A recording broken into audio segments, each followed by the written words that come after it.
اعوذ باللہ من الشیطان اللعین الرجیم بسم اللہ الرحمن الرحیم۔ بارگاہ ملکوتی امیر المومنین صلوات اللہ وسلام علیہ سے حضرت فاطمہ سے احکام روزہ کے سلسلے میں قسط نمبر 2 کو لے کے حاضر ہوا ہوں۔ روزے کے واجب ہونے کی شرائط کا سلسلہ تیسری شرط تک پہنچا ہے کہ انسان بے ہوش نہ ہو۔ سوال یہ ہے کہ جو شخص اذان صبح سے پہلے بے ہوش ہو جائے اس کے روزے کا کیا حکم ہے؟ جواب یہ ہے کہ اگر کوئی شخص بے ہوش ہو جائے اور اس وجہ سے وہ روزے کی نیت نہیں کر پایا ہے تو اس پر روزہ واجب نہیں ہے۔ مثلا وہ شخص جس نے اذان صبح سے پہلے روزے کی نیت نہیں کی اور پھر وہ بے ہوش ہو جاتا ہے اور اذان مغرب تک وہ بے ہوش رہا کسی بیماری کی وجہ سے، تو اس دن کا روزہ اس کے اوپر واجب نہیں ہوگا اور بعد میں بھی اس روزے کی قضا کرنا اس کے اوپر لازم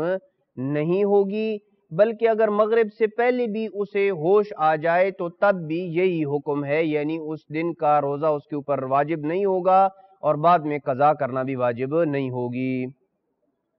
سوال یہ ہے کہ جو شخص اذان صبح کے بعد بے ہوش ہو جائے، پہلا سوال یہ تھا کہ اگر کوئی شخص اذان صبح سے پہلے بے ہوش ہو جاتا ہے، اور اب سوال یہ ہے کہ اگر کوئی شخص روزے کی نیت وغیرہ کر کے دن میں اذان صبح کے بعد جو ہے وہ بے ہوش ہو جائے تو اس کے روزے کا کیا حکم ہے؟ جواب یہ ہے کہ اگر کوئی شخص اذان صبح سے پہلے روزے کی نیت کر لے پھر بے اختیار بے ہوش ہو جائے، اپنے ارادے اور اختیار کی وجہ سے بے ہوش نہیں ہوا ہے، بے اختیار بے ہوش ہو گیا ہے اور دن میں اسے ہوش آ جائے تو احتیاط لازم کی بنا پہ ضروری ہے کہ وہ اس دن کے روزے کو مکمل کرے، اور اگر وہ اس دن کے روزے کو مکمل نہیں کرتا ہے تو اس پہ اس دن کے روزے کی قضا کرنا واجب ہوگی۔ یہ تو تب تھا کہ جب بے ہوشی خود اس کے اپنے اختیار میں نہ ہو،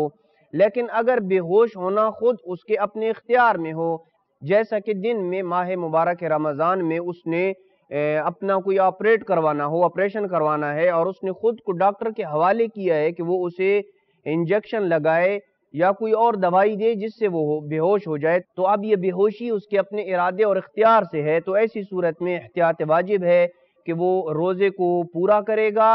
اور اس کی بعد میں قضا کرنا بھی اس کے اوپر واجب ہوگی۔ وصلی اللہ علی محمد وآل بیتہ الطیبین الطاہرین المعصومین۔